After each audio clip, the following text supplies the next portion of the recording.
इतनी ठंड में ये व्यक्ति पानी पे डुबकियां क्यों लगा रहा है? ये ब्राह्मण प्रातः स्नान करने को गए, तो जैसे स्नान करके बाहर निकले तो मेंढक पैर के नीचे आ, तो उन्होंने सोचा मैं अशुद्ध हो गया, महापाप हो गया, तो उन्होंने फिर उस पाप को धोने के लिए 108 बार डुबकी लगाने का संकल्प किया।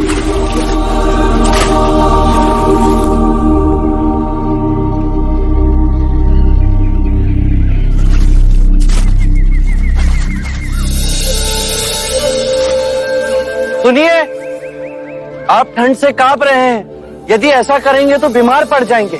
महात्मा, अनजाने में मुझसे पाप हो गया। ये नदी गंगा नदी की उपनदी है। इसमें नहाने के बाद मेरे पाप धुल जाएंगे। इस नदी में डुबकी लगाने से यदि आपके पाप धुल जाएंगे तो इस नदी में रहने वाले मेंढक के ऊपर पांव आने पर आप अपवित्र कैसे हो गए?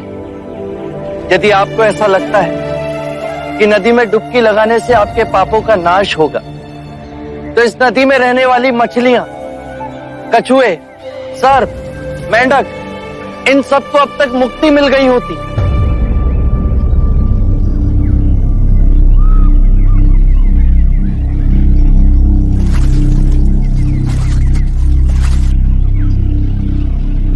बात तो सत्य कह रहे हैं महानुभाव। नदी में डुबकी लगाने से पापों का नाश नहीं होता। अपने पापों का नाश करने के लिए विवेक जगाना आवश्यक है। इतनी साधारण बात को समझाने वाला कोई असाधारण ही हो सकता है। महात्मन, कब से बनाए हुए रास्ते पर अंधे पशु की तरह चल रहे थे। आपने हमारी आंखें खोल दी। हर वो बात जो लिखी गई, जो हमें सिखाई जाती है, जो असंख्य वर्षों से दोहराई जा रही है, उसमें संदेह करना। अपो दीपो भवे, अपना दीपक स्वयं बनो।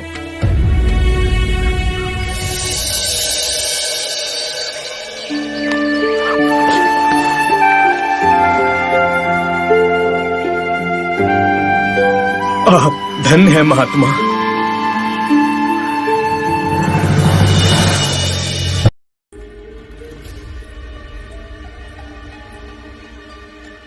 आप लोग भोले लोग हो, आप लोगों को ठगा जा रहा है। कौन ठग रहा है हमें? वही बुद्ध और उसके भिक्षुक।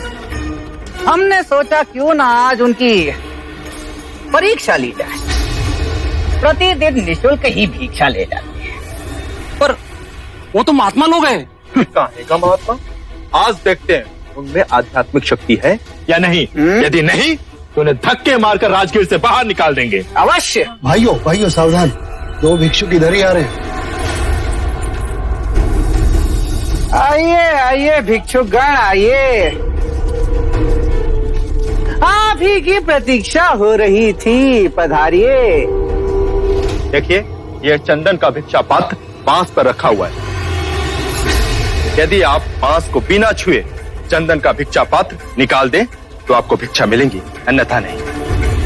हमें क्षमा कीजिए।